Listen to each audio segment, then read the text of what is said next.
A person opens a messenger and sees a grim headline. The title calls on all those who have lost their minds to remain on the battlefield. The channel's author claims that all participants can be divided into 3 types. The first type has completely gone mad and is now consciously seeking his own death. Someone mumbles something unintelligible. The interlocutor asks again with irritation, not understanding a word of this incoherent stream. One character rudely orders another to get out of the way because he's just getting in the way. The demand to get out of the way is repeated with increasing menace. At this point, the second type of people is defined. These are the ones who rush into battle without armor or protection, driven by reckless courage. Amidst this chaos, the hero finally reveals his name, introducing himself as Ritsuki Kakuyama. The protagonist recalls the very moment when he received a letter of acceptance to the university. But immediately after receiving the letter, he bitterly states that he died there and then. Suki calls his past life shitty and full of disappointments. Suki ironically remarks that he died suddenly and absurdly, like a dog. However, when he opens his eyes,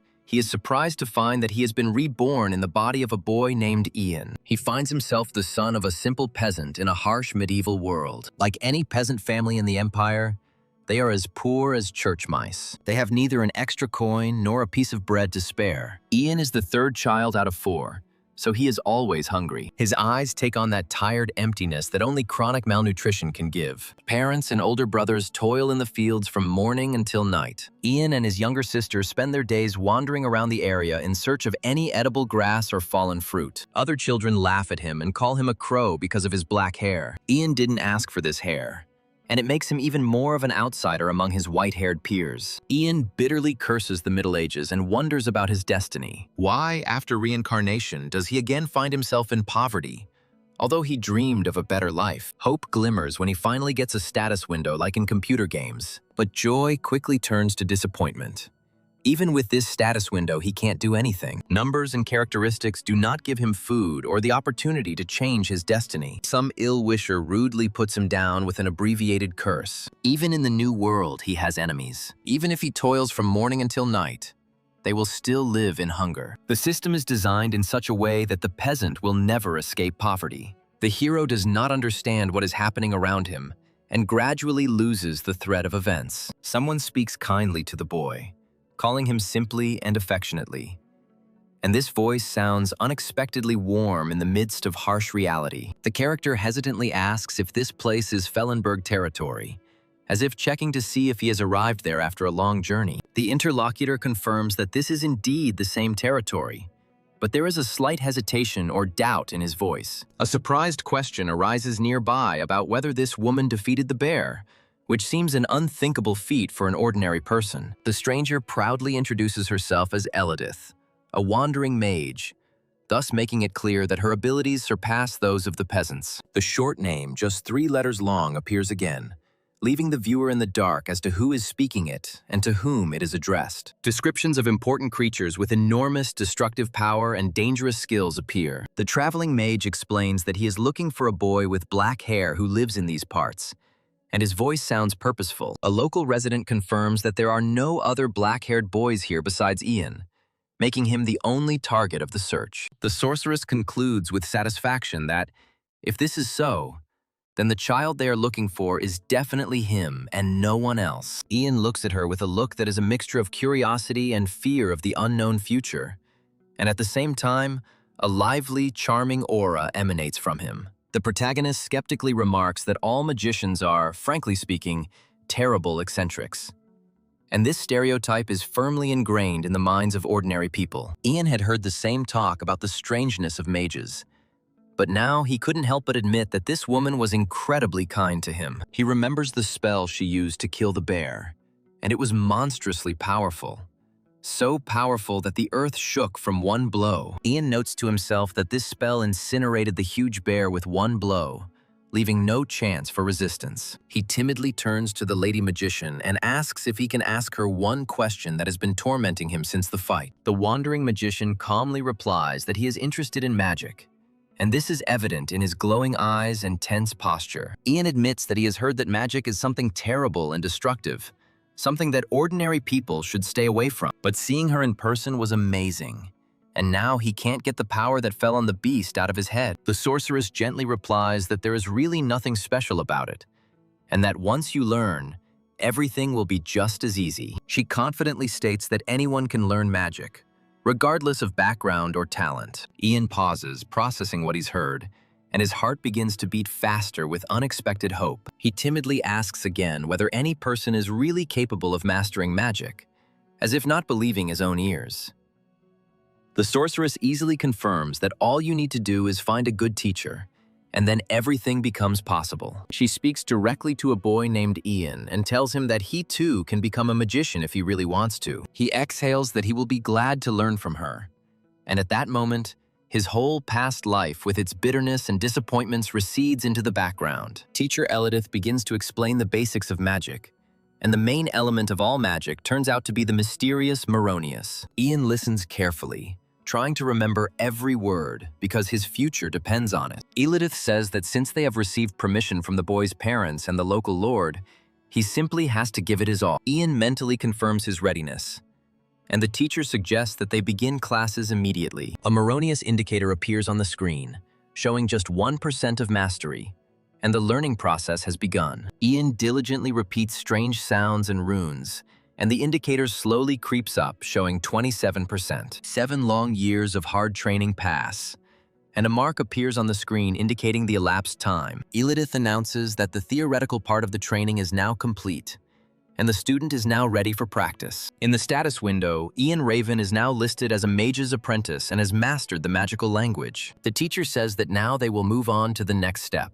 which is more difficult and dangerous. Ian panics and exclaims that they are rushing too much, because he has only just learned the basics, and they are already rushing him further. Elidith asks again, puzzled, if they are in a hurry, and there is a slight mockery in her voice. Ian complains that he has only learned Meronius in the last 6 years, which seems like incredibly slow progress to him. He desperately calls for help, feeling that he cannot cope with the onslaught of new knowledge and the teacher's demands. The teacher advises him to listen to the voices.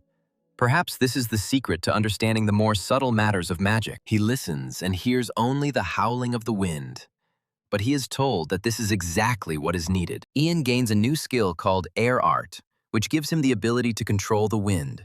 He can now control air currents and use wind magic for his own purposes. The teacher confirms that everything is correct, and the magicians draw their power from these very mysteries, communicating with them in a special language. Ian quietly says the word magic, as if tasting it and trying it on for his new life. He enthusiastically states that he can be relied upon and is ready to continue learning no matter what. Elidith announces that they will first master the art of water, and this will be the foundation for further elements. The teacher warns that Ian's body is starting to cool down, and this is a normal reaction to mastering the water element. Elidith praises him and says that he is doing great and learning at an incredible speed, surprising even her. Ian asks again in confusion, referring to his teacher, and cannot believe what is happening. Ian continues to master the arts one by one, and the earth comes to be the last element on the list. The teacher begins a lecture about how you can't call something flowing that has no movement, and this seems too philosophical to Ian. Ian is puzzled as to why he can't do anything and justifies it by saying that he is just a poor peasant boy. He begins to doubt himself and assumes that he simply has no talent for earthcrafting. Ian reflects on the fact that he should focus on other training rather than banging his head against the wall of fruitless attempts. He notices the skill window in front of him, and his gaze runs over the lines with the elemental mastery levels. Ian realizes that in this world he is some kind of cheater, because his progress is far ahead of all conceivable expectations. He decides that in this case, he just needs to raise the level of earth art, even if it is now the hardest thing to achieve. Ian admits to himself that he has no idea what his teachers are talking about when they give their difficult lectures. The status window displays his current levels, and he sees that his air, earth, and water arts are all at level 1. Someone approaches Ian and tells him that deep below the earth there is hot lava flowing. The voice warns him to be careful, because when an earthquake occurs, this lava will burst to the surface and destroy everything around. He decides that he needs to get up and tell the teacher that he heard the voice of the earth itself. Ian tries to use his new power and speaks a short command for the fire to burn according to his will. He also exclaims in amazement that he also learned the shadow arts from the darkness, not limiting himself to just the earth. The teacher asks again in confusion, not understanding what kind of shadows are being discussed. The teacher is surprised to note that he actually heard the voice of the earth, which is a great rarity even among experienced magicians. She wonders if such a breakthrough could have been expected from a cowardly and arrogant shadow like his. Ian shows concern and asks the teacher if she is okay after all this intense training. Elidith announces that it is time for them to descend from the mountains, because their journey here is coming to an end. Ian meekly agrees and asks where exactly they are heading next, full of hope for new adventures. The teacher gently stops him and tells him that she didn't mean what he thought. She explains that now their paths diverge, and each of them must go their own way. Elidith gives Ian his final instructions to go to the Chronicler and attend the Space-Time Conference of Mages. She explains that if he is destined to learn the temporal arts, he will meet someone at the conference who can teach him. The teacher adds that if her intuition does not fail her, then Ian will also be able to control time, like the great magicians of the past. Elidith makes an appointment with him in 3 years in the city of Arenheim, where he must reach at any cost. Ian is left alone and reflects on the fact that now he has to attend a conference of chronomagi, which he had never heard of before. He thinks about his teacher and admits that she is so unpredictable, and this both frightens and delights him. Ian feels like everything is happening too suddenly, and he hasn't had time to properly prepare for the breakup. He loudly asks if there is anyone going north and shouts that he is with them, trying to find fellow travelers on the long journey. Ian recalls that the teacher did indeed say that the Chronomagi conference would take place in the north. Ian finds himself in the north, and a passerby asks him if this is his first time in these cold regions. Ian responds politely, simply explaining that he had some business to attend to in the area. Lick continues his questioning and asks if Ian has heard of a certain dragon mountain full of secrets and dangers. Ian listens intently and discovers that up there in the mountain, the air is very special and real. Lick asks Ian directly if he knows how to fight, or at least run quickly from danger. Ian sheepishly admits that he's not good at either, and his voice sounds unsure. He notices that his interlocutor is behaving too familiarly, as if they have known each other for a long time, although this is not the case. Lick mockingly remarks that Ian is no good for anything and asks what he does in this life. Ian hums thoughtfully, choosing his words, and a determined look flashes in his eyes. He finally says that he is a magician, and the word hangs in the air like a challenge or a revelation. The interlocutor immediately changes his tone and respectfully calls him Mr. Magician, clearly impressed by what he heard. Someone is loudly and mockingly discussing Ian, wondering where this magician came from. Ian notices their sharp glances and hears them laugh at his modest appearance. One of the strangers exclaims in surprise and says that then any mongrel here could turn out to be a magician. The stranger encourages him and advises him to teach the scoffers a lesson by showing them who is boss here. She explains that mercenaries always bully quiet people, even if they are dealing with a real mage, and something needs to be done about it. The girl advises Ian to show his strength and properly intimidate the offenders so that they understand who they are dealing with. She adds that then, if something happens, these same people will be forced to protect Ian out of fear of his power. Ian agrees with this logic internally, but he is tormented by the question of how exactly he should proceed. He honestly admits to himself that he has never been particularly angry in his life, and does not know how to show aggression. Suddenly, the hero exclaims that he stepped on his plate, and a commotion and confusion begins around. People hear a strange sound and wonder what this vibration is, or if an earthquake is starting right now. Ian starts arguing about the purity of the water, saying it is dirty, full of lime, dirt, and parasites. He is outraged that he cannot simply wash dishes in such water because it is unsanitary. The interlocutor insists and claims that the water is actually much, much cleaner than Ian thinks. Ian repeats the word to himself, not believing his own ears, and his indignation grows with every second. He exclaims that it is beyond comprehension how such a liquid can be considered suitable for washing dishes. Ian is struck by medieval notions of hygiene, which seem wild and backward to him. Someone asks again with disbelief if this guy is really a real magician, and there is a hint of mockery in his voice. Ian tries to answer, but the words get stuck in his throat from indignation and misunderstanding. He hears a cry for water to be brought quickly, and this demand sounds like an order that does not tolerate objections. Something inside Ian turns over, and he can no longer contain his indignation. He breathes out insults at those around him, calling them dirty medieval bastards, and it sounds like a condemnation of their way of life. One of the pursuers nervously asks his companions if Cassie really went this way, and he wants guarantees. His friend confidently confirms that it is true, and then the first one, with a predatory smile, declares that this time Cassie will definitely be his. One of the men's eyes falls on the approaching figure and he points at it, saying that there she is. He calls out to the girl and says that it is already dark, so she must go with him without any objections. Cassie chuckles in surprise, not understanding who is addressing her and for what purpose. Ian, who is nearby, sees this whole scene and asks in fear who these people are attacking a defenseless girl. A strange battle cry is heard, and Cassie tries to defend herself from her attackers. Ian feels very unwell and says with disgust that there is drool on him. It is absolutely unacceptable and disgusting. The voice commands us to wake up and move faster, because we cannot waste a single second of precious time. Ian sees exclamation marks in front of him, which indicate extreme danger or surprise from what is happening around him. Someone shouts in fear that people are coming here. Ian feels a strange aura and is perplexed by what it is, because he has never encountered anything like this before. He gives a short cry saying his name, and there is alarm in his voice. Someone reports that they have big problems and the situation is getting out of control with every second. Cassie is in a panic thinking about what to do, because now these cruel people will catch her. The guy ominously says that now it's clear where she is and orders her to get up quickly, otherwise he will cut off her hand.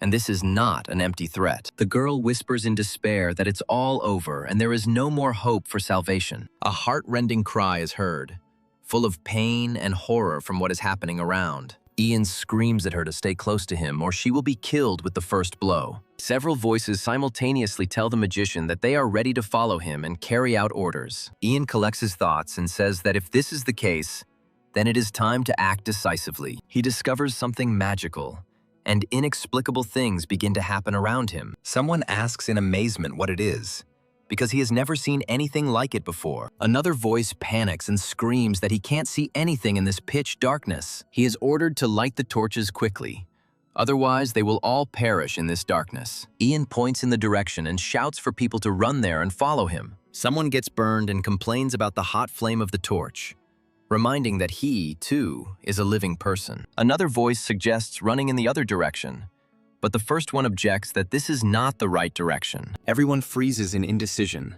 not knowing where to go next in this chaos. Ian makes a decision and uses a shadow art skill called dark vision. This skill allows him to see in the dark, and now he can navigate better than his pursuers. He confidently shouts that he knows where to go and orders everyone to follow him. Someone screams again in pain and surprise, and a heavy, ominous silence falls. Ian sees the enemy approaching and freezes for a moment in surprise. One of the mercenaries mutters in horror that they are facing both a magician and a dragon at the same time.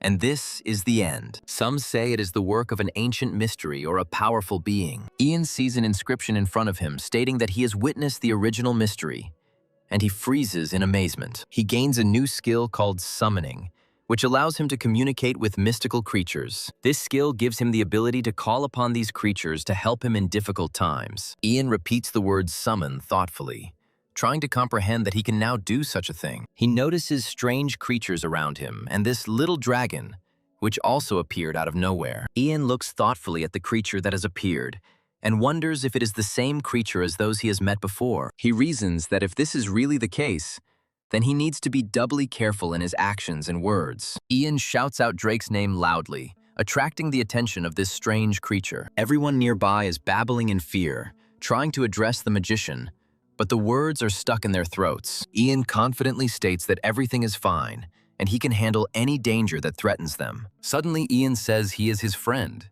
and it sounds like a promise of protection. The hero repeats that he is a friend and will not hurt anyone, and that he has no intention of fighting. And this calms the dragon down a little. The guy hears a strange hissing or growling sound and tries to understand what exactly this mystical creature wants to tell him. Ian notices that points can be used to level up skills, which opens up new possibilities for him. Ian decides to pump everything into the summoning skill, because right now it seems like the most correct path. Multiple pluses and messages appear on the screen, indicating that the summoning skill level has been successfully increased. Ian says with relief that he can hear it and can now communicate with the creature on equal terms. He timidly addresses the dragon, calling him Lord, and this shows his respect for the creature's power. The dragon growls and says that if he wants to say something, then he should say it all at once, without delay. Ian marvels at the amazing effect that leveling up his new skill has had. He boldly tells Mr. Dragon that they really don't want to fight him.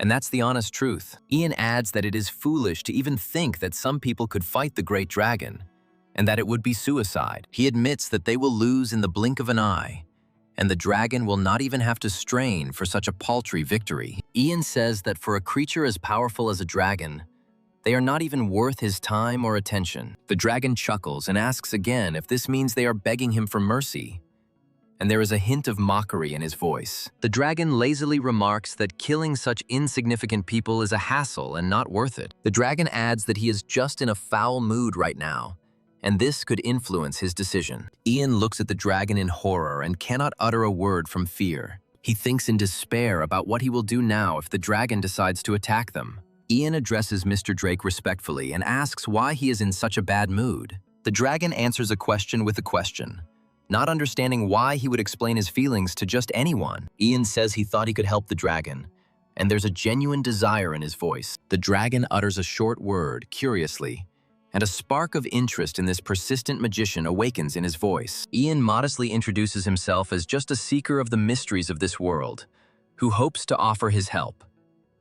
He addresses the dragon again, calling him Mr., which sounds unusual for such an ancient creature. The dragon finally agrees and says, "Good," making it clear that he is ready to listen to this strange man. The hero remembered how the teacher said that it was impossible to master magic without communicating with those who are its source. Ian understands that the type of relationship he builds with this mystical creature is of utmost importance. He wonders if they will become friends or if the secret will be his subordinate, and that will change everything. Each secret has its own unique nature, and the magician must be able to penetrate its essence to the end. Ian knows for sure that the most important skill for a magician is the ability to find an approach to other beings. He finally finds the solution and exclaims that this is it, and the word lightning appears. Ian looks at the dragon thoughtfully and says that we need to see what comes of it. He begins to guess that the dragon needs alcohol, and the larger the body, the stronger the drink must be. Ian hums, considering this strange but simple truth about the predilections of ancient beings. He advises to overwhelm the dragon with flattery,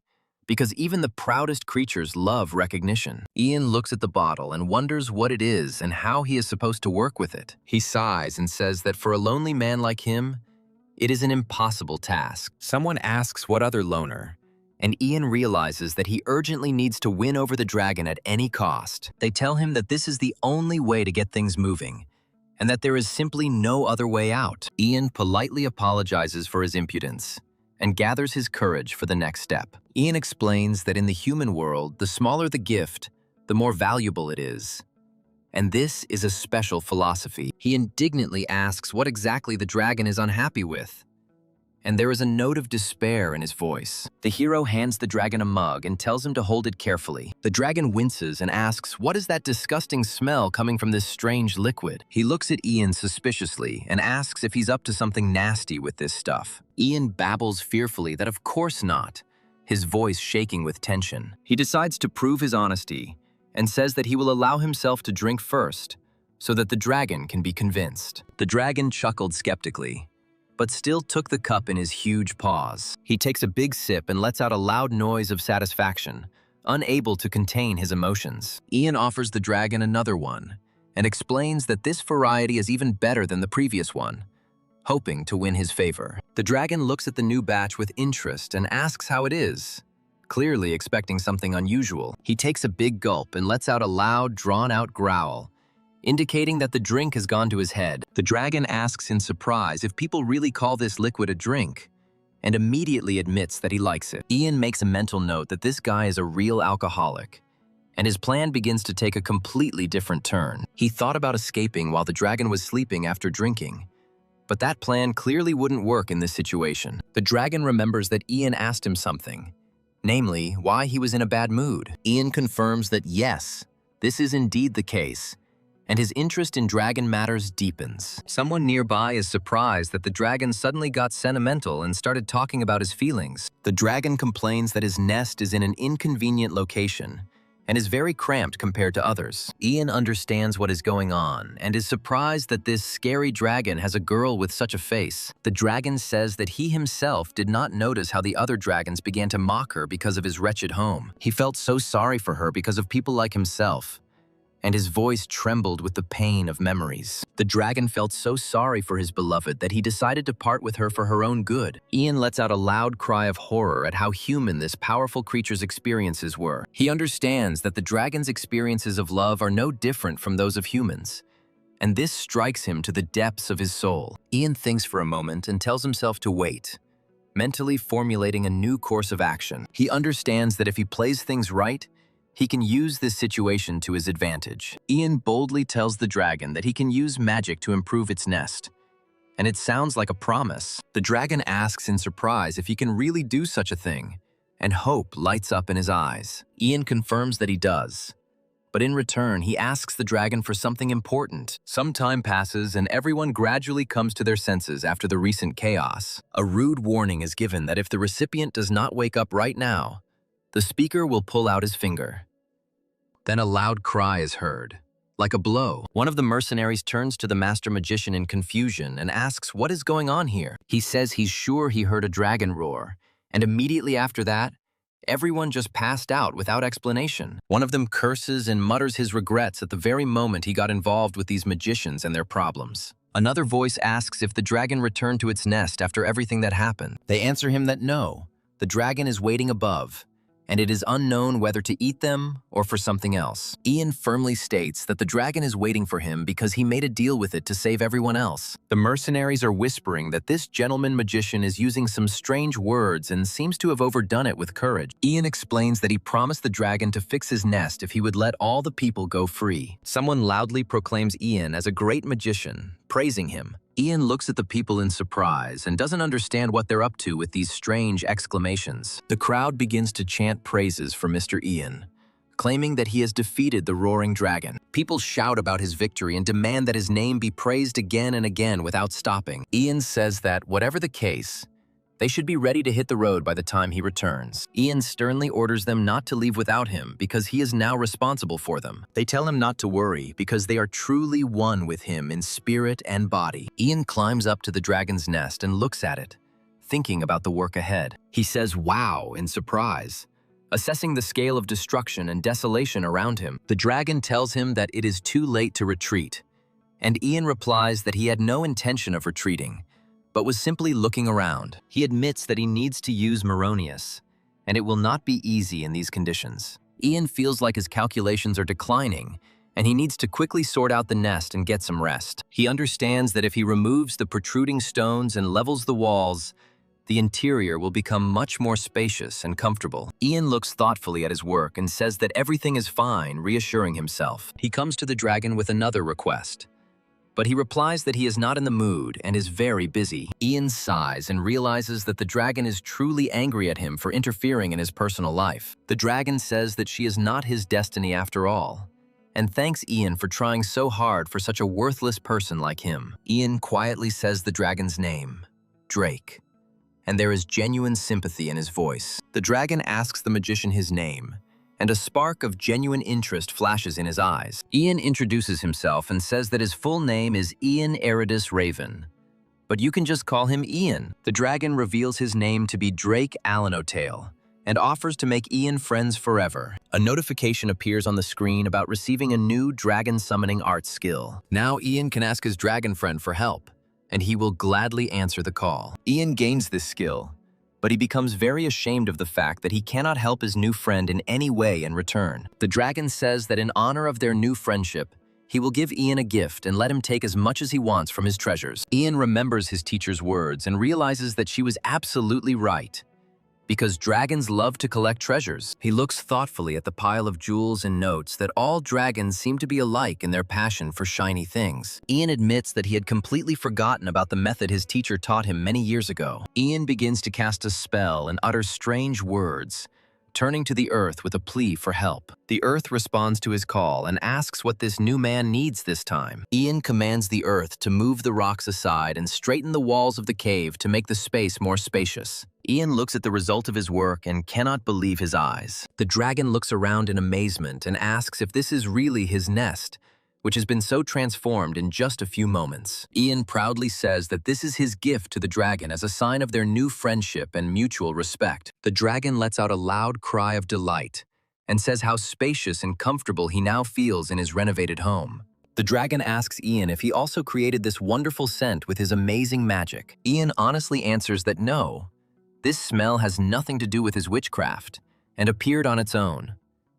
The dragon says that now he will not be ashamed in front of his beloved for such a wretched dwelling. The dragon is glad that it will now be safe here, even when he has children, and no one will harm them. Ian makes a confused sound as he feels his body begin to weaken from exhaustion. Cassie calls him and tells him that they have to go because time is running out. The dragon shouts at him to hold on, then calls his name in concern. Cassie whispers to the dragon to wait and listen, and there is desperation in his voice. She reminds the dragon that she is a friend of the magician and begs him for leniency and help. Several voices simultaneously call out to the hero, asking where he is and if he is okay. Ian lets out a weak groan, coming to his senses after a long spell of unconsciousness. When he wakes up, he immediately asks what time it is and where his phone is so he can find out the time. He repeats the word telephone as if it were the most important word in the world. Ian asks in confusion why it has become so soft and sticky to the touch. He wonders if his phone has turned into a jelly bean right in his pocket. He hears Cassie's voice and wonders why she knows his name,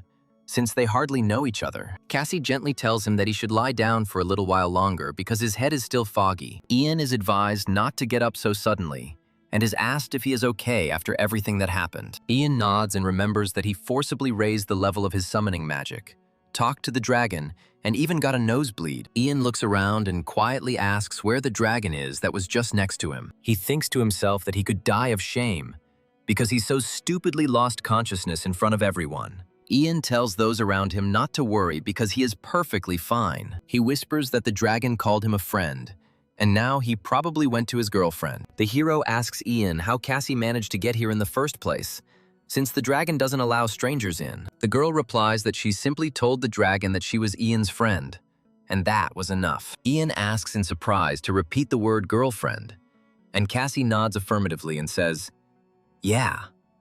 Ian asks if she spoke to the dragon in Moronius, but the girl doesn't understand what he means. She asks again what it is, and there is genuine bewilderment in her voice. Cassie says she's really sleepy after everything she's been through in the last few hours. She admits that she followed Ian, even though she knew it was mortally dangerous, but she couldn't do otherwise. Cassie approaches the magician Ian and says that she wants to ask him for something very important. Ian asks what exactly, his eyes flickering with both concern and curiosity. The girl replies that yesterday's attack by bandits was entirely her fault and lowers her eyes to the floor. She says that he is probably surprised, but she apologized for dragging him into this, and her voice trembles. Cassie explains that the situation has suddenly become so difficult because of her, and it is weighing on her. Ian understands that's why she was shaking so much yesterday when they were attacked by bandits. Ian asks, dumbfounded, if this means she was in league with those bandits. Cassie indignantly exclaims that no, and asks what is so gangster-like about her that anyone could think such a thing. She adds that good looks are a classic fantasy trope, and Ian doesn't even deny it. The girl admits that this is actually a secret, but she decided to trust him to the end. Cassie says that she is not really Cassie, and her eyes become serious and sad. Ian asks who she is then and freezes, waiting for an answer. Cassie says she's the princess of this country, and that name comes out of the blue.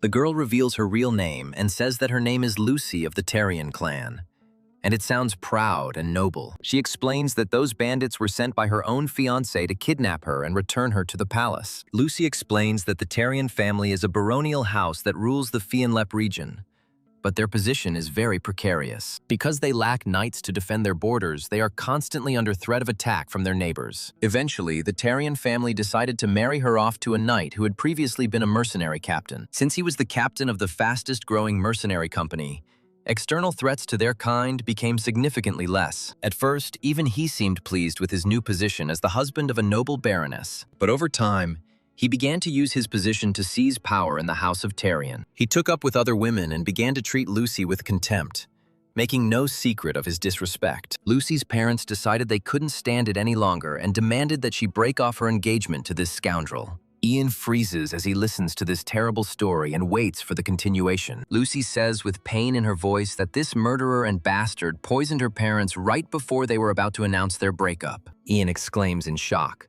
not believing that a person is capable of such meanness towards his own future relatives. Lucy explains that if the engagement were broken, the groom would lose all his power and position in society. So he poisoned her parents so that they would remain silent forever and could not interfere with his plans. Lucy lets out a soft whimper, her shoulders shaking with barely contained sobs. Ian silently notes what a bad person this guy is, and his heart fills with sympathy for the poor girl. He understands that no matter how much he swings his sword and pretends to be a warrior, without marrying Lucy, he will remain a commoner. The groom will not be able to inherit either the Tarion family or the fortune of Lucy's parents unless she marries him. That's why Lucy escaped with the help of one of her faithful servants, hoping to escape this terrible fate. She says she would rather die than marry him, and there is an iron determination in her voice. Lucy is sure that he will definitely not give up trying to catch her and force her to walk down the aisle, so she begs Ian to help her get to a safe place where no one will find her. Ian sighs and says that the situation is indeed difficult,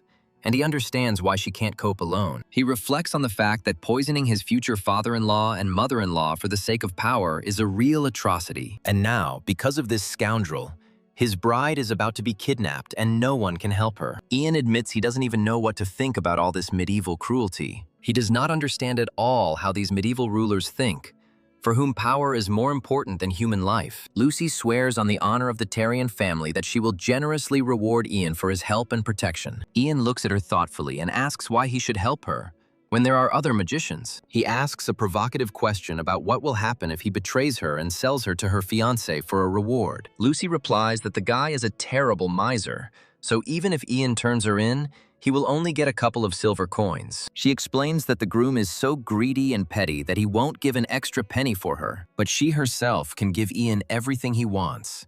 And his eyes widen in surprise. Lucy promises that if he helps her, she will even give him the entire Tarion family in gratitude for saving her. Ian looks at Lucy thoughtfully and asks if she means to say that even a simple guy like him could marry her. Lucy begins to sob softly, and Ian wonders, frightened, if he said something offensive. He lets out a confused sigh and notices that the girl is crying, even though he only offered his help. Ian tries to explain that he meant to help, but didn't want to upset her with his words. Lucy thanks him through tears and says thank you for agreeing to take a risk for her. A dragon appears, joyfully greeting his friend and saying that he is glad to see him. Ian replies that he's fine, and notes that he even tans to look cool in front of the girl. The dragon says that it is time for them to descend from the mountain, because everyone is already waiting for them below. Ian reminds the dragon about the gift, and the dragon thanks him for his generosity and care. The dragon waves his hand modestly and says nonsense, then offers to give them a ride on his back. Ian thanks the dragon, calling him Longtail,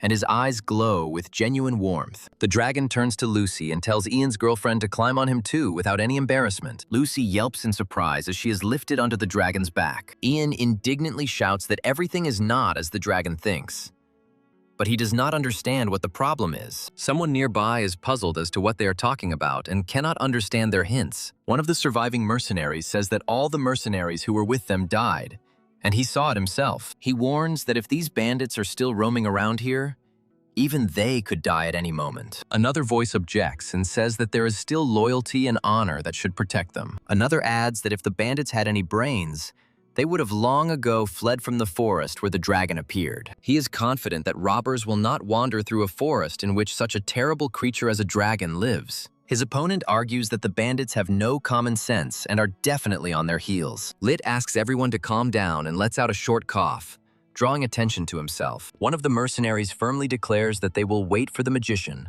no matter how long it takes. Suddenly a cry was heard that bandits had attacked a camp, and everyone grabbed their weapons. One of the mercenaries regrets that he had to leave without waiting for the magician, but the other urges him not to lose heart. The bandit shouts that they will finish them off in one fell swoop and lets out an angry war cry. The terrified traders scream for help and say they will give whatever they want just so long as they are spared. The leader of the bandits demands that they give them a woman who is hiding among the travelers. One of the mercenaries asks fearfully about the woman and does not understand who they are talking about. The bandit confirms that he heard about the beauty with dark blue hair, and there is no need to pretend to be fools. Someone from the caravan remembers that very beauty with dark blue hair. He says that if the bandits mean that girl, then her name is Cassie, and she is somewhere around here. The bandit demands that Cassie be found quickly and brought to him, otherwise he will start killing hostages. The mercenaries look at each other in fear and realize that she is no longer here, and no one knows where she went. The bandit looks at the sky in horror and asks again if this is really a magician, and points to the flying figure.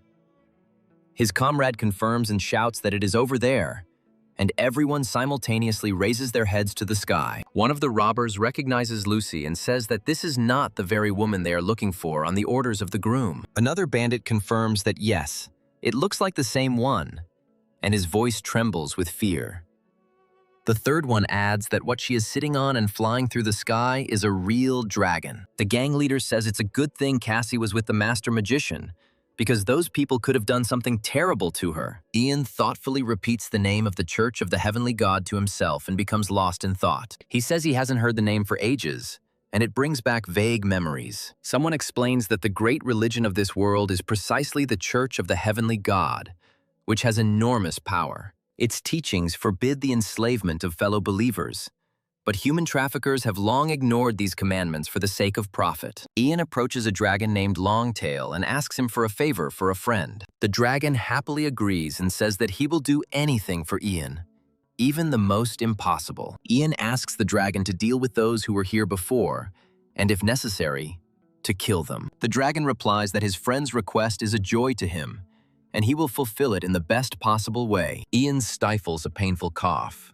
feeling the magic draining his strength again. Cassie notices that Ian has been overdoing it with Moronius's language again, and it's harming his health. Lit, one of the observers, notices how close Ian and Lucy are, and asks if they are actually dating. Ian mentally calls this an Olympic question, not knowing how to answer it. He understands that the dragon will destroy the man at his request, and this frightens him with its simplicity. Ian notes that it is convenient, of course, that the summoning magic automatically reports the situation with the dragon, but he wishes he could summon the dragon right here, wherever he goes. Ian says the word mage quietly, and there is a weariness in his voice from constantly using the power. He thanks the dragon for bringing them so close to safety. Ian regrets that he won't be able to see the dragon during his journey north. The dragon asks if Ian is interested in the secrets of the phoenix, and the mysterious light flickers in his eyes. Ian repeats the word phoenix thoughtfully, his heart beating faster with anticipation. The dragon says there are rumors that an ice phoenix,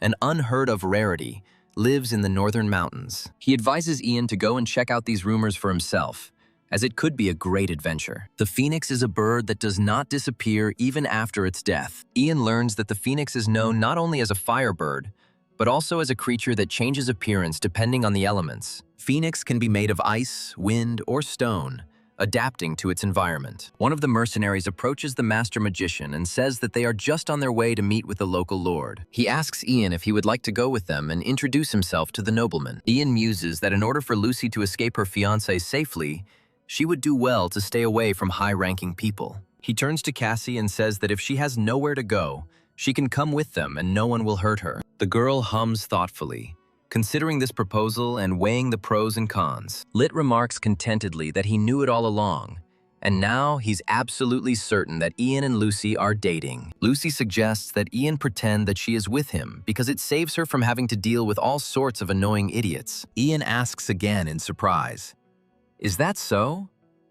and doesn't know whether to be happy or upset by such a proposal. Lucy asks Ian why he is so polite to commoners, since he is now a powerful magician. Ian replies that he himself is a commoner, the son of an ordinary farmer, and sees no reason to change his attitude towards people. He says that he is a magician now, but that doesn't mean he should look down on others and treat them like dirt. Ian explains that he is simply emulating his teacher, who is just as approachable and polite to everyone without exception. He admits that he wants to be like his teacher, kind and open to all people. Lucy asks Ian about his plans and where he plans to go after he helps her. Ian replies that he first thinks of visiting Count Katina, who can help him with his mission. Lucy is surprised to notice that Count Katina is her maternal uncle, and this is an incredible coincidence. She says that if she explains the whole situation to her uncle, he should help her and protect her from the evil groom. Ian asks if Lucy's mother was close to the Earl, and how much this man can be trusted. Lucy evasively replies that they weren't exactly enemies,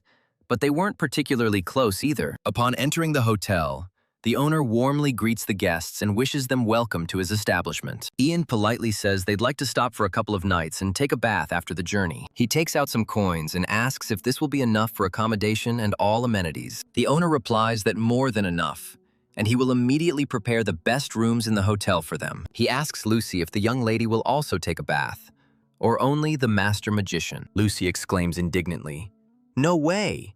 and her face flushes with embarrassment. Ian asks why he even had to say such a thing out loud, and whether it wouldn't have been easier to keep quiet from the start. Ian firmly states that this means that only he will take a bath, and Lucy can wait her turn. The owner nods understandingly and says that he understands everything and will now organize everything in the best possible way. Lucy sighs heavily and says that honestly, it's simply impossible.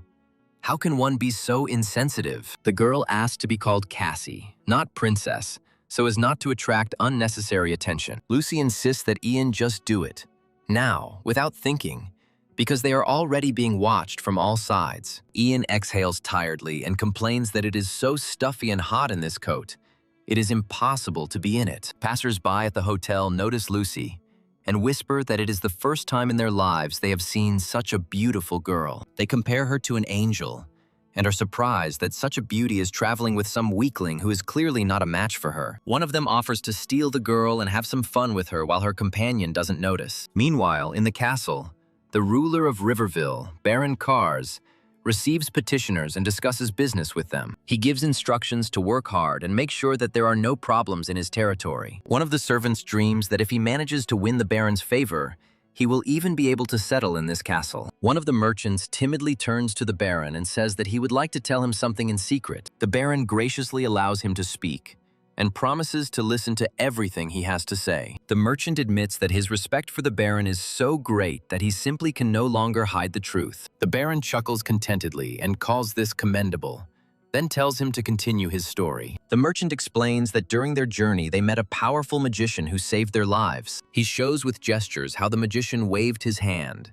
and then again, and the dragon obeyed him without words. The Baron exclaims in surprise that this is truly impressive, and asks to tell him more about such an incredible man. The merchant says that this is not all, because this great magician is now staying at an inn right here in the city. The Baron jumps up from his seat and shouts what he said, not believing his ears at such news. He understands that it would be bad if this unpredictable magician suddenly flared up and unleashed his dragon on his lands. The Baron panics and thinks that things could get even worse, because right now, a group of bandits is already located on his territory. They tell him that these are the Holy Knights of Santiago, who are famous for their cruelty and fanaticism. Driven by their devotion to the god of war, they took up arms and roamed the lands in search of demons and monsters. They are both monks and martial artists who have proclaimed themselves to be the protectors of humanity. The Baron wonders what would happen if this order of Knights of Santiago were to encounter the magician who tamed the dragon on his lands. He realizes in horror that this could lead to a catastrophe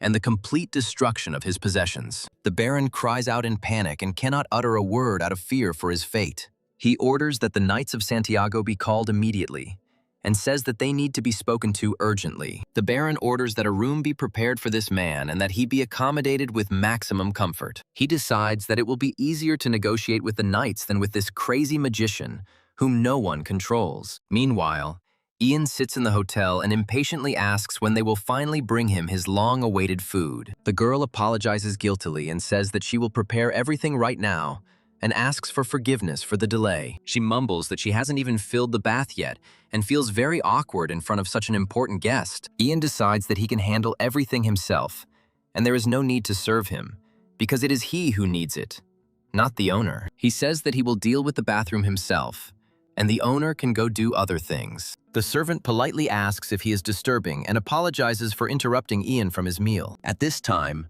a stranger approaches Lucy and addresses her as a girl, the companion of that black-haired gentleman. He asks if she is the same girl, and Lucy cautiously asks who he is and what he wants. The stranger introduces himself as a simple messenger, hired by her companion to deliver an important message. He says he was hired to immediately take the miss to the pier, where a boat is already waiting for her. Lucy is surprised that Ian should be in the bathhouse now and does not understand how he could have managed to hire a messenger. The bellhop explains that something seemed to have happened when he went to the bathhouse in the backyard of the inn. Lucy panics, wondering if those bandits have tracked them down and that they are now in mortal danger. The messenger hurries her and says that they have little time and asks her to go with him immediately. Without hesitation, Lucy looks around in confusion and quietly calls Ian's name.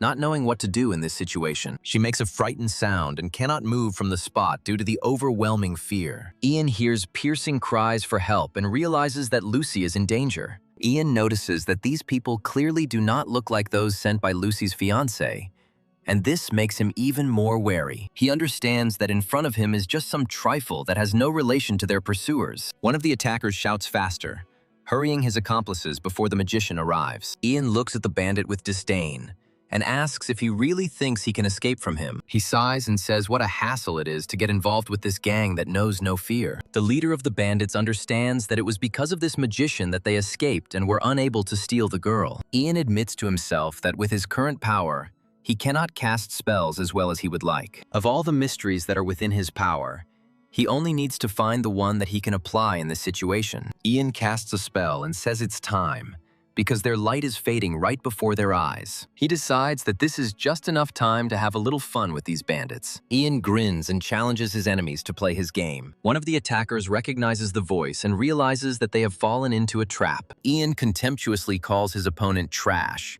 and remarks that he called for his mommy like a little child. He rudely asks the bandit where they put the girl.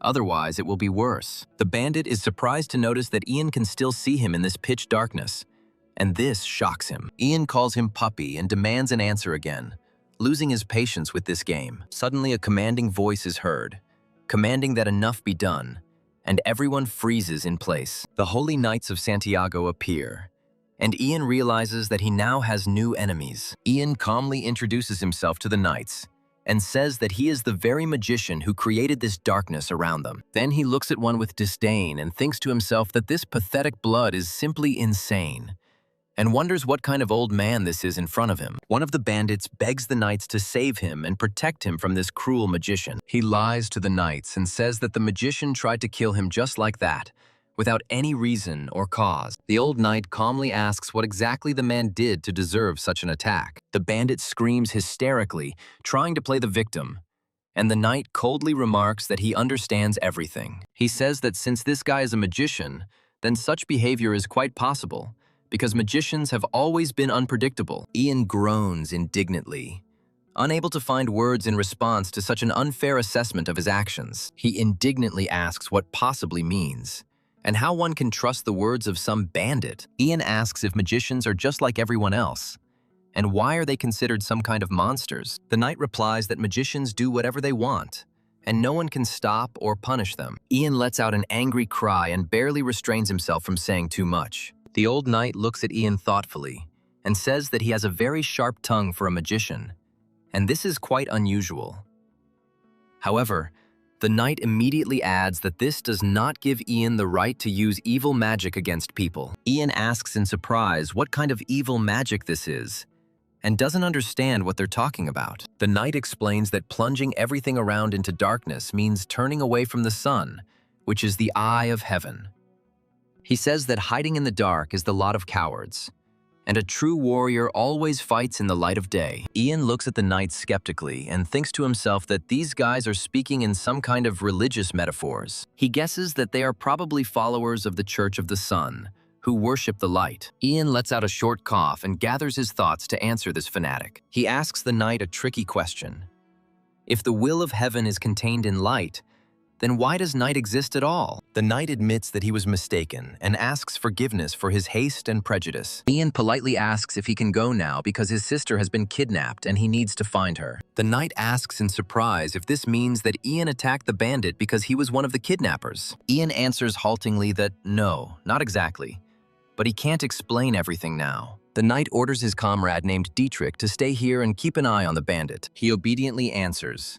The knight politely apologizes to the master magician and says that he asks for forgiveness for taking up his precious time. He promises that as an apology, he will allow himself to help Ian find his sister. Ian points to the pier and says that this is the very place that the witness to the abduction spoke about. They understand that now, after sunset, sailing a boat on the river is very dangerous and they can drown. However, the knight resolutely exclaims that no matter what, they will do it. Ian asks impatiently what's next and what are they waiting for? Time is running out. The knight solemnly declares that for the sake of saving one unknown soul, they will break through this darkness together. He calls the Knights of the Order of Santiago protectors of the weak and says that it will be an honor for them to accompany Ian. Ian notes to himself that they really are a true knightly order with honor and dignity. He thinks that defending the weak is pretty cool, and his opinion of these people changes. Ian warns that it is dangerous to get into the boat now, but the knights are already jumping into it, not listening to him. The knight asks in surprise if he is really going to push the boat right in the middle of the river. One of the knights looks at Ian in surprise and asks if he doesn't master the art of shadow. Ian calmly explains that he has mastered the basic levels of several different schools of magic, and this is not unusual. The knight says that this is very strange, because all the magicians he saw on the battlefield only possessed one type of magic. Ian looks at the river and exclaims in surprise that here it is, and begins to cast a spell. The knight watches in amazement as the water parts for the boat and says that this surpasses any water art he has seen. Ian sighs wearily, feeling the magic draining his already weak strength once again. The people in the boat scream in fear as the water begins to churn and foam around them. A girl runs up to the main character, cries out his name in tears, and begins to hug him. Lit reproachfully tells Ian, "What is he doing? He brought his sister to tears with his recklessness." The old knight remarks that Ian has obviously had a very difficult time lately and expresses his sympathy to him. Lucy sobs and can't stop the flow of emotions that come over her after everything she's been through. Suddenly, a loud alarm is heard and someone commands everyone to return to their homes immediately. A squad of armed men led by Bernard, the eldest son of Lord Rivervile, appears on the road. A Rivervile knight named Hansen sternly remarks that what they see before them is a luxury unaffordable for ordinary citizens. Ian looks at the traces of magic on the ground and understands that there is no doubt that these are the consequences of a recent battle. Baron Kars spoke with alarm, wondering if his fears had really come true and the magician had turned out to be as violent as he had expected. Knight Hansen grumbles that it's already a headache to drag this pampered little bar along with him. And now there's the magician with his antics. A young nobleman offers to rub Ian's back, and another takes the other side, as if they were servants and not guards. Bernard loudly expresses indignation and asks what is going on here and why everything around is in ruins. One of the knights calmly explains that they are taking a bath and do not understand what is so unusual about it. Bernard asks again in surprise, "Bath?"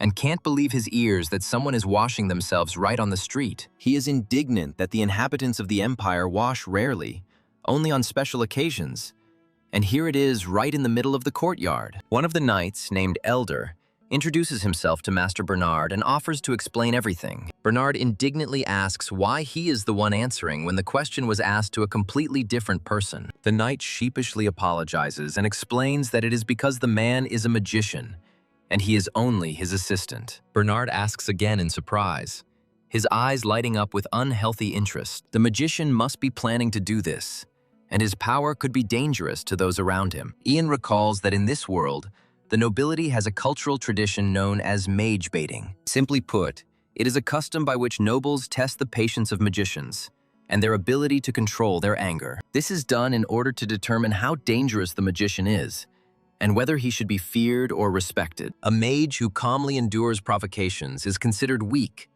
and does not deserve the respect of the nobility. Ian realizes that this is the very same witch hunt that Lucy told him about at the very beginning of their journey. He firmly declares that he refuses to participate in this stupid game and will not prove anything to anyone. Bernard asks again in a rage, "You refuse, and his face turns red with resentment. He shouts that people like Ian cannot go against him, the heir of an ancient family. Ian calmly asks why on earth he should do whatever some insolent boy orders. Bernard orders Sir Hansen to get this false magician out of there this very minute, dead or alive. The knight sighs and notices that the acting is starting to get tiresome and pulls Bernard by the hand. Ian says, okay, if that's the case, then he'll show them what real magic is and not just children's toys. Bernard shouts that he is a false magician and has no right to call himself a wizard after such disrespect. The next day, Baron Kars receives Ian at his castle and thanks him for accepting the invitation. He says that he heard that his son caused the magician a lot of trouble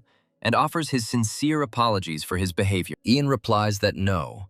Rather, he should apologize for going too far in his anger. The Baron asks what happened to his companion and why Ian came alone, since he heard that there was some girl with him. Ian explains that she had business to attend to, so she stayed at the inn and did not go with him to the castle. He thinks to himself that there is no need to show Lucy's face once again in front of the local nobility, who might recognize her. The Baron promises that they will definitely look after Ian's sister and make sure that nothing happens to her. He asks if he can know the name of Ian's teacher who taught him such powerful magic. Ian replies that his teacher's name is Mrs. Arans, and she went south on business. It seems that the Principality of Palgar has set its sights on Roxlin, and this could lead to a major war on the borders. Ian understands that this means that a real war with bloodshed and destruction could begin. The Baron asks if Ian is also heading south, into the heart of this conflict, and if he fears for his life. Ian tells the Baron that no, he is heading east in search of an ancient secret that the dragon told him about. Ian exclaims in surprise as he looks at what the Baron hands him,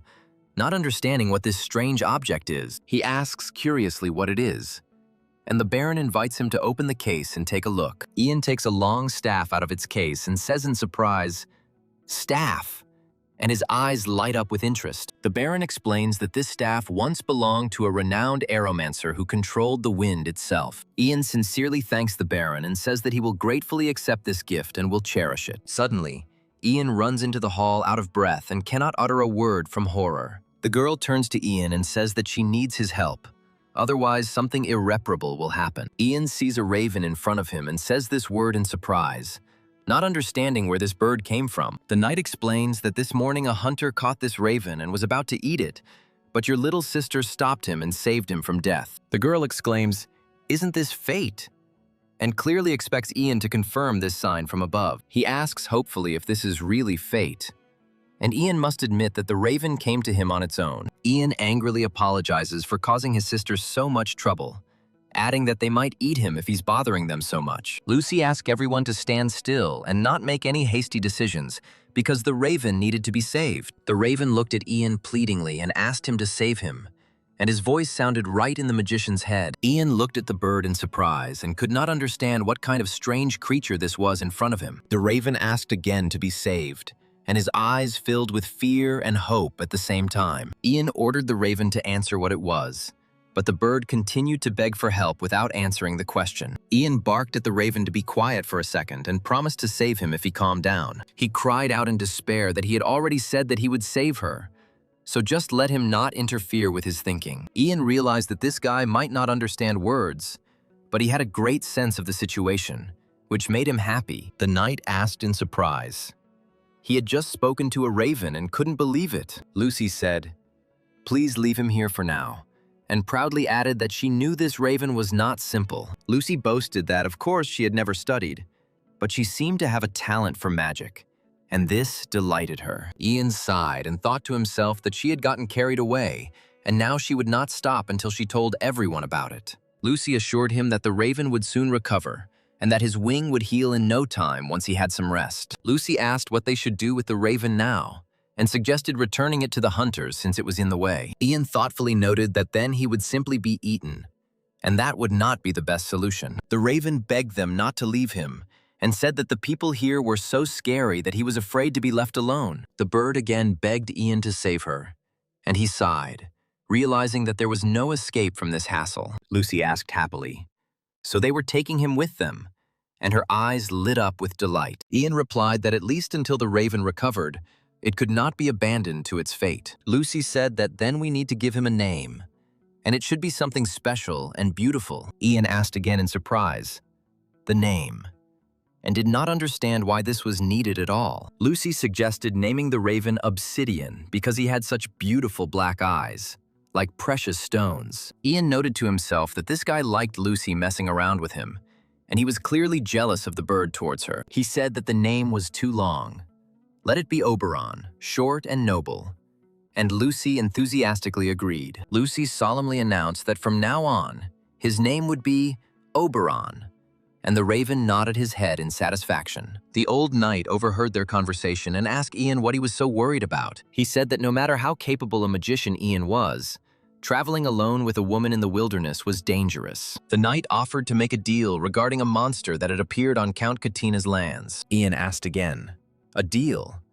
and looked at the old warrior with interest. The knight explained that they were just heading out to hunt a monster that had appeared in the domain of the Temple of Katina. Ian clarified that by monster he meant the very same monster about which there are terrible legends. The knight asked if Ian had ever heard of a monster called a manticore. Ian froze, remembering the scary stories about this beast. The knight explained that it was a notorious and cruel magical beast that delighted in killing people. Ian realized that the knights did not mean to say that they should help them hunt the manticore and risk their lives. The knight replied that no, they didn't want to drag Ian into danger unless he wanted to. He added that, of course, if Ian himself offered help, he would not object, and would even be glad to have such an ally. The old knight was about to say something, but Ian interrupted him and said that he agreed then, without listening to the end. The knight explained that they were actually a knightly order established by the church, and they had another request for Ian. Ian asked in surprise, "What about?" and looked at the old warrior with interest. The knight said that they wanted to ask Ian not for hunting, but for help of a completely different kind. He continued that when they mentioned that they were going to the manticore, the priests in the Count's domain forced a mage to help them. Ian realized that this had deeply offended the magician, and that he now harbored a grudge against the entire order. The knight explained that this was why they wanted to ask Ian to help calm the angry man. He said that the words of another magician would be perceived differently by this person than by theirs, and this could help resolve the conflict. Ian made a decision, and said that in this case they would hire each other and help the knights with their problem. He noted that traveling with the knights was surprisingly comfortable, and it was a pleasant change after all the misadventures. Ian found all the members of the Knights of Santiago to be decent people and pleasant to deal with. He added that the journey was stress-free and they felt completely safe. Ian said, however, that if there was anything to complain about, it was their obsessive desire to convert everyone to their faith. One of the knights approached the master magician and asked if he would like to join them in studying the Bible. Ian politely refused, but the knights insisted and offered to study the Holy Scriptures together, as a whole company. Even Lucy happily agreed and said that she would join this activity with great enthusiasm. Ian said no thank you again, and the knights asked, offended, why not, since it was so interesting. He said that if he could really talk to God, he would ask him about his status window. Ian approached Mr. Dietrich and asked if he could join them in studying the Bible. The knight praised him for his excellent attitude and willingness to learn the Word of God. Ian politely thanked her for the compliment and smiled his enigmatic smile. The knight suddenly frowned and asked what was the matter and what this strange look meant. Ian said, surprised, that the same man had just said he had a great attitude, and he was simply confirming his words. The knight indignantly shouted that he had not said anything and demanded to know what voice Ian had just heard. Ian swore that someone had just spoken to him, and it wasn't the knight, but someone else. He froze and said that he understood. The voice sounded right in his head. Ian realized that it was an inhuman voice, and his heart began to beat faster with excitement. The knight smiled mysteriously and said, "Who knows? Maybe it was a sign from above." Ian said thoughtfully that perhaps he was that creature that could not be called human. Ian looked at the knight and suddenly blurted out that the same goddess was probably addressing someone invisible. Ian looked at the emptiness in front of him and couldn't believe that his interlocutor had simply up and left without answering a single question. He shouted into the void and demanded that the conversation continue immediately. Ian let out a desperate cry and demanded that she come back immediately and explain everything to him. Ian made strange, guttural sounds, unable to express his indignation and despair in words. He muttered something under his breath and realized that this conversation with the goddess was just a mockery. Ian admitted that he had dove headfirst into studying the Bible just to talk to that damn goddess one more time. As a result, he gained a new skill called Holy Arts, which gave him access to divine magic. This skill gave the ability to communicate with the graceful, noble, holy, and beautiful absolute essence of this world. Ian looked thoughtfully at the skill description and asked if this was the same goddess who gave him this blessing. He thought indignantly that the author, who calls himself a god, had thrown him into this world just to look down on him and giggle. Ian let out a short sigh and didn't know whether to laugh or cry at this revelation. Several days passed, and the detachment continued on its way. Ian saw the destroyed camp of the bandits in front of him and realized that the knights had done a good job. He noticed that the knights had, of course, carried them all away, leaving not a single one alive. Ian asked the senior knight if he himself was not wounded, and he replied that no. And how about him? The old knight laughed and said that no matter how old he was, the likes of these robbers would never take him. Ian noted that he had heard that the knight had previously been a mercenary, which would explain his fighting skills. He said it was amazing and asked why he became a knight instead of staying in the freemen. The old knight explained that he may look peaceful now, but in his youth he was quite famous. That's why he took the nickname Elder, so that no one would pester him with questions about his past. He said that there were too many idiots who, as soon as they heard his real name, immediately started a fight. Someone exclaimed in surprise, looking at something, and turned to the gentleman with concern. Ian looked at the map and saw that to the east was the Earl's castle, and to the west was the forest where the manticore was seen. He noticed that a magician lived in that forest, and they needed to meet him to resolve the conflict. Ian suggested meeting with the magician first, and then going to Count Katina, so as not to waste time. Lucy said no, she would go ahead alone, and there was no need to accompany her all the way to the castle. Ian asked with concern if she could manage alone, as the road could be dangerous. Lucy replied that she was not a child and, of course, she could manage, especially since if she went this way, she would immediately come to her uncle's house. Ian looked after her and hoped that she would be okay, and that no one would attack her on the way. He realized that he needed to deal with this magician quickly and catch up with Lucy before it got dark. One of the knights asked where his little sister was going all alone and if she was afraid of robbers. Ian replied that he would catch up with her soon.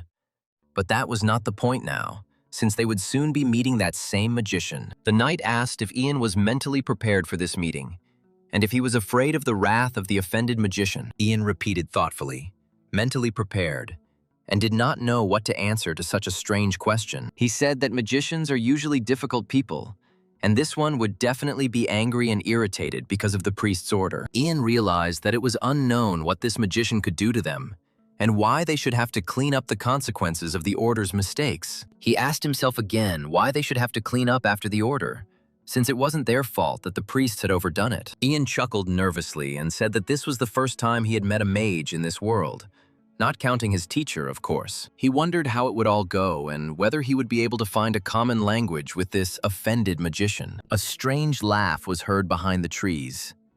A woman with disheveled hair stood there and said how nicely the cauldron with her potion was boiling. In the past, she introduced herself as Monty Campbell, a plant mage, and looked at the aliens with undisguised interest. One of the priests asked her to lend her magic to their warriors so that they could catch the manticore. He reminded her that this forest was under the jurisdiction of the order, and she was obliged to obey their demands. She said that if he wanted her to help, he would at least eat with appetite what she had prepared. Ian thought to himself, plant mage, and tried to imagine what powers lay behind that title. The knight confirmed that Monty Campbell is a famous plant mage, legendary throughout the kingdom. He explained that she not only controls plants at will, but also brews terrible, deadly poisons from them. The knight said that they just needed a strong poison to hunt the manticore, so she was perfect for the task. The knights winced at the foul smell coming from the cauldron. Ian froze and said that the smell seemed vaguely familiar to him, but he couldn't put his finger on where it was coming from. Mani giggled contentedly in her strange language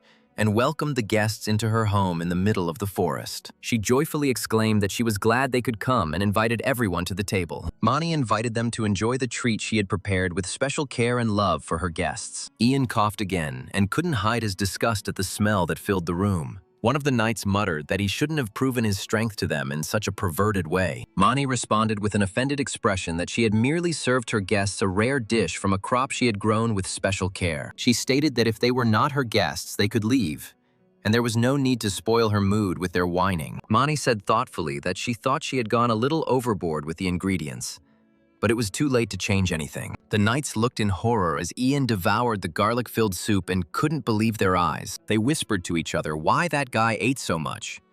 Because it was simply impossible. One of the knights became concerned and asked Ian if he was okay and if he needed help. Ian, with his mouth full, exclaimed that it was incredibly delicious and asked for more, which shocked everyone present. Mani couldn't believe that he was talking about delicious, because it was pure poison. Ian added that the garlic was fantastic and he had never tasted anything like it in his life. Mani suddenly let out a loud, pleased cry and slapped her hand, causing everyone to flinch. She said she had been working as a plant mage for 40 years, but she had never met such an eccentric as Ian. Ian asked again in surprise.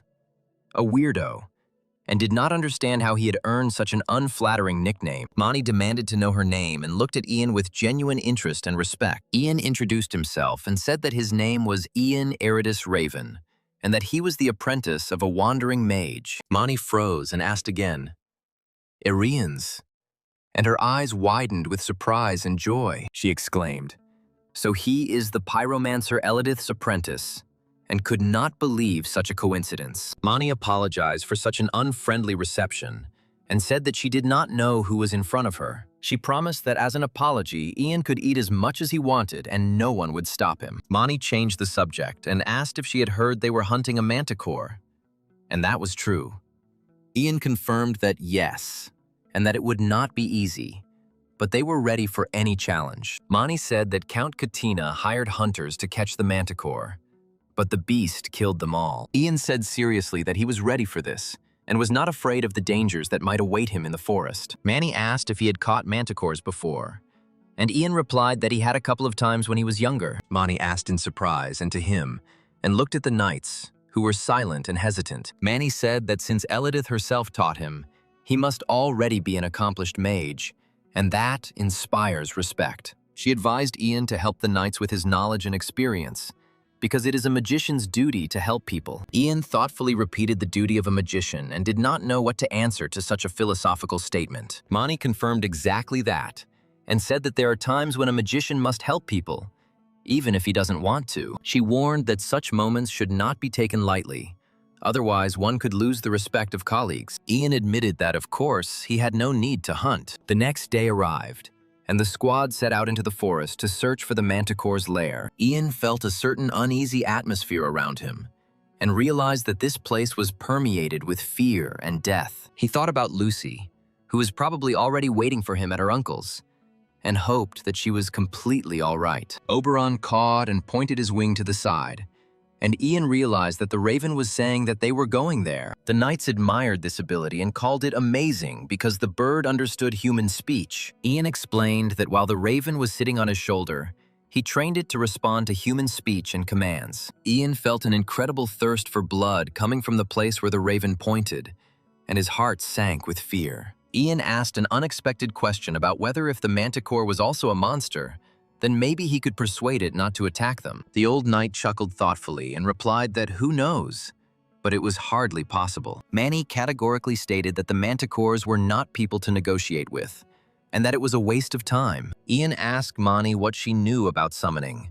and if he could use the skill against the monster. She threatened that if Ian really persuaded the manticore, she would tell Elidith everything, and she would be proud of him. One of the scouts quietly said, "Over there," and pointed forward with his hand. Ian looked in that direction and saw a manticore lying right in their path. Ian looked into the manticore's eyes and realized that it was looking right at him, and this made him freeze in place. The old knight ordered the two of them not to leave him for a step, otherwise they would die. The knights reported that they had coated all their weapons with a special poison that Mani had developed for this hunt. The old knight commanded fire, and the archers fired arrows straight towards the monster. However, the arrow that hit the manticore in the neck bounced off its thick skin as if it were a stone wall. The knight cried out in despair, "It can't be!"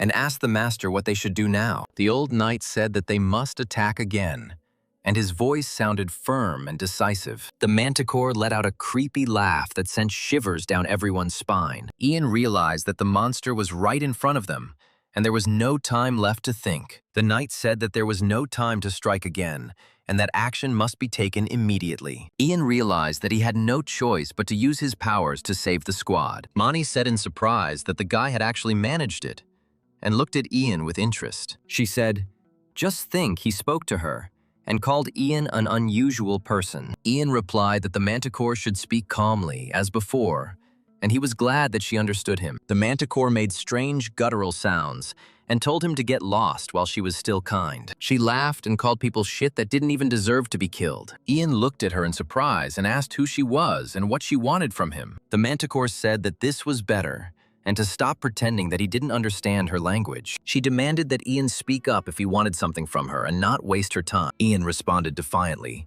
her scalp, and gripped the staff in his hands, preparing for battle. The manticore burst into loud laughter and said that he was honest and that she liked it. She offered Ian to join forces with her and tear these people to pieces right now. The manticore promised that she would savor their flesh, and Ian would have all the women he desired. Ian shouted indignantly at her to shut up and called her words vile and disgusting. Ian called the manticore a piece of shit and just scum that wasn't even worth talking about. The manticore smiled contentedly and said that this was better, and honesty was what she valued. She declared that this was precisely why he was worth killing, and prepared to attack. Mani screamed, the language of the Empire, and began to cast an ancient spell in an unknown language. She commanded it to grow, and huge tree roots began to rise up around the manticore. The knights indignantly shouted at Mani, asking what the hell she was doing, and demanded an explanation. Mani replied that she would absorb the manticore along with the knights who were nearby if they did not leave. She screamed,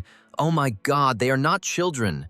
They will come up with something themselves and don't expect help from her." Mani stated that the main thing now was to kill the manticore, and everything else did not matter. Dietrich let out a strangled cry as the roots began to strangle him and the monster. The knights shouted to the elder and begged him to stop this crazy woman. Dietrich apologized to the gentleman and said that he had missed the manticore and it was his fault. The old knight said indignantly that he was saying such a thing and demanded that he not blame himself in vain. He said that they all tried their best and it was not their fault that the monster turned out to be so strong. Ian looked at the dying knight and said that here he would never have thought that he would see someone die with his own eyes. He realized that this world, where monsters and wars were commonplace, had nothing in common with his past life. Death, which Ian knew only from books and films, has now become a reality for him from which he cannot escape. He quietly called Dietrich's name, but he didn't answer, and his eyes were frozen in emptiness. The knight made a weak, hoarse sound,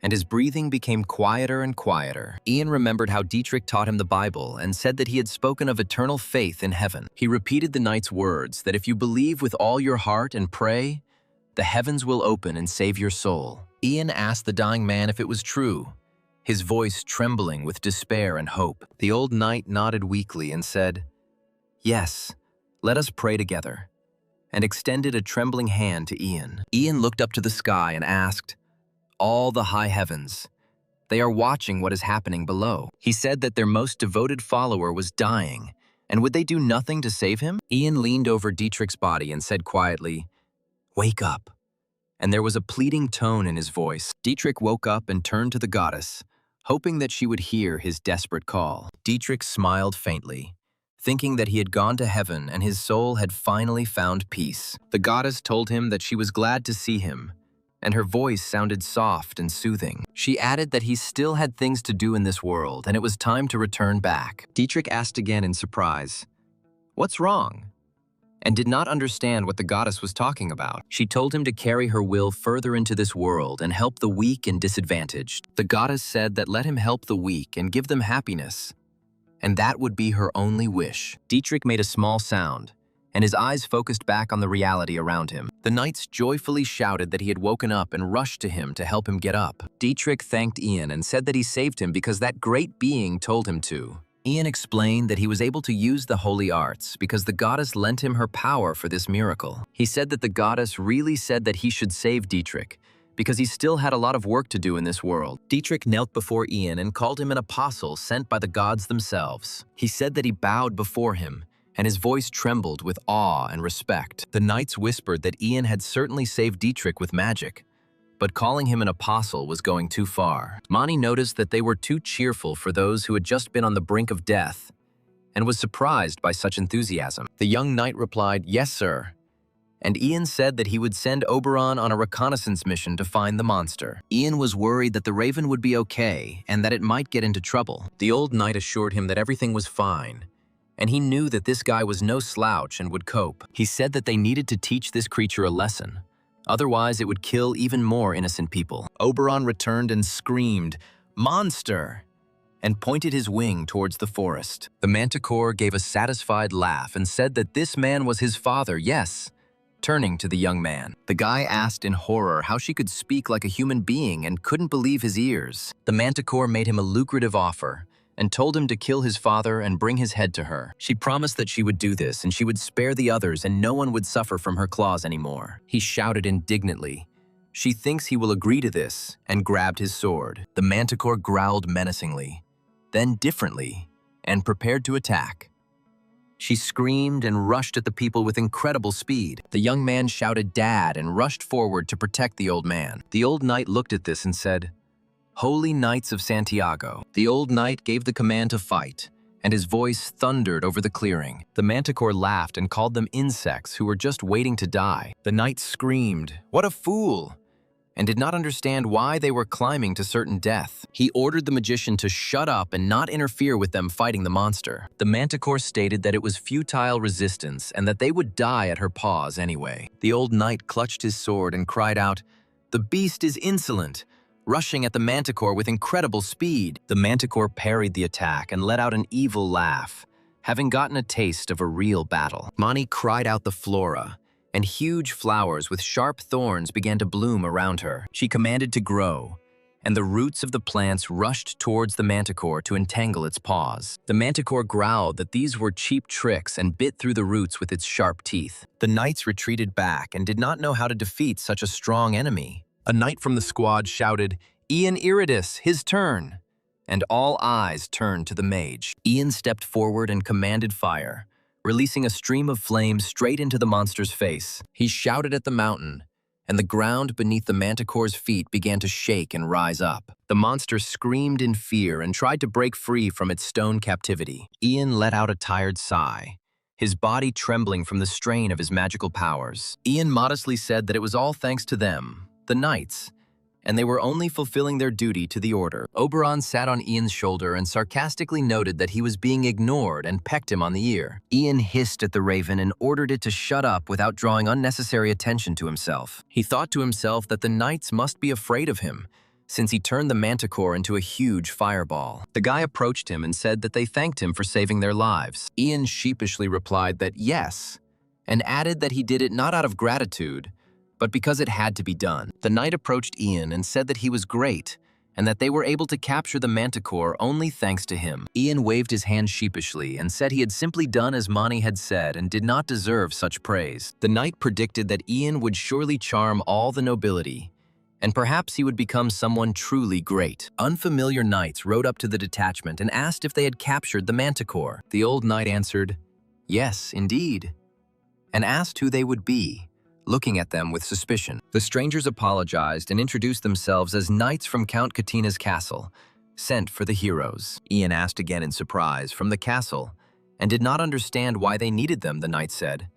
Would they go with them to the palace? Count Katina greeted the heroes at the castle gates and said welcome. Ian muttered in embarrassment, "How righteous," and looked down at the floor from such attention. The old knight modestly replied that, alas, it was a mere trifle, and they were simply doing their job. The count sighed and said, "Truly, what a pity that in this castle there are no knights like them." Mani agreed and said that it was true that the count had promised that they were now allies, so he would not bother them anymore. The count turned to Ian and said that now, Mage Ian, he wanted to talk to him alone. Ian looked at the count in surprise and did not understand what else this noble man needed from him. Oberon whispered in Ian's ear that this guy was talking to his master and pecked him on the ear. Ian hissed at the raven and ordered him to be silent and not to interfere with the conversation with the count. The count added that he had heard how he had taken care of his niece, and he was very grateful to him for that. The count took out a golden magic scroll and handed it to Ian as a sign of gratitude. Ian looked at the scroll with admiration and realized that it was a golden magic scroll, a huge rarity in this world. The count explained that as soon as it was torn in two, the magic scroll activated its effect and saved the owner from death. The count asked him kindly if he liked it, and said that he had prepared it especially for Ian as a token of his gratitude. Ian bowed and said his thanks for such a valuable gift and hid the scroll in his bag. The Count laughed and said that he didn't need any thanks, adding that he had returned Lucy safe and sound. He said that it was nothing, and there was no need to worry about such a trifle as a scroll. Oberon snorted and said what kind of hat it was, and asked where the Count had dug up such an old thing. Lucy told the protagonist that they hadn't seen each other for a long time, and asked if he was okay after all his adventures. The guy also replied that they hadn't seen each other for a long time and looked away shyly. The knight whispered in Ian's ear that she was not his sister, and asked if she was his beloved. Ian replied that it was not at all, and said that there were circumstances here, and there was no point in meddling in something that was none of his business. The Count turned to Ian and said that he had a proposition for him,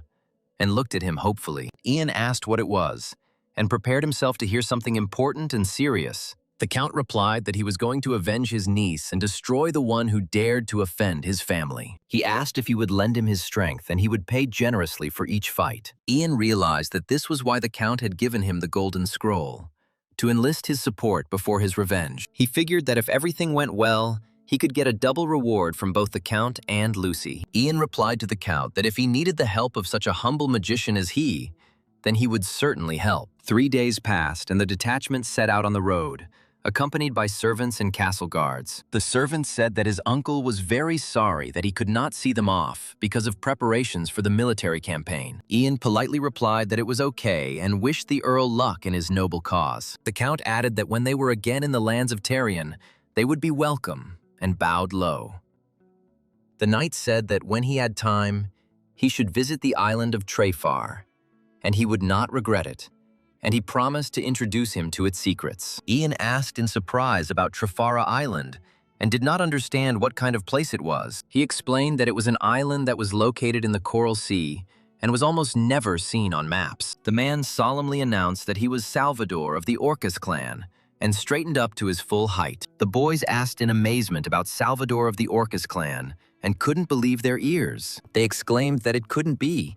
That same Salvador from the White Wolves, the legendary mercenary of the past. The White Wolves mercenary squad reported directly to the former emperor and carried out his personal orders. The emperor of that time granted the commander of that group the honorary title of Master of the Sword for his services to the crown. Ian realized that this meant that this man in front of him was the legendary Sword Master. The knights repeated the words of the Sword Master in awe and bowed low before the old woman. The girl said that this man was a true Sword Master, a legend they considered fiction. Salvador said mockingly that he was going to defeat the Sword Master, and the girl looked at him with superiority. This was legendary nonsense from a man who had long ago buried his talent in the ground and was not developing it. Mani said, well, they would go, and asked me to say hello to Elidith the next time I saw her. Dietrich bowed and said a huge thank you for everything, and hoped that they would meet again in this vast world. Salvador called the hero by name, and said that when everything calmed down,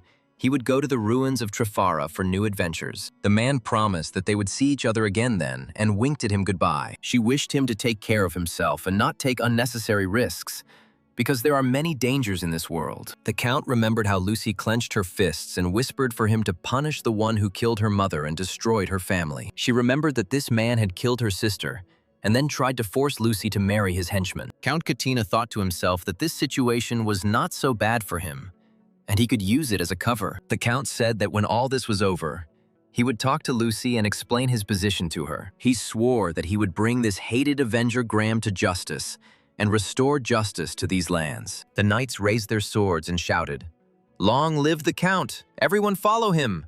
and rushed to attack the enemy. Ian sat by the fire and boiled tablespoons in a cauldron, which caused confusion among those around him. Lucy approached him and asked what he was doing and why he needed it. Ian replied that he boiled spoons to disinfect them before eating. Lucy asked in surprise why they would eat them, and did not understand such a strange ritual. Ian explained that it was some kind of mystery, and she still wouldn't understand even if he explained it until the morning. One of the knights timidly approached and asked if they could boil it too. They wanted to too. Ian replied with annoyance that it was not soup and there was no need to taste it. Lucy sat down next to him and said that she had been thinking about it and wanted to discuss with him the reward for his services. Ian asked what about and looked at her curiously, waiting for her to continue. Lucy replied, "About his reward, of course," and smiled her mysterious smile. Lucy explained that she therefore thought about what would really make him happy, and it was a long process of choosing. Lucy said it was Anirecap's magic sword, and its blade glittered in the firelight. She told the legend that it was a gift from a fairy to the first Baron Tarion, who fell madly in love with her. Ian chuckled and said, "What kind of fantasy novel was this?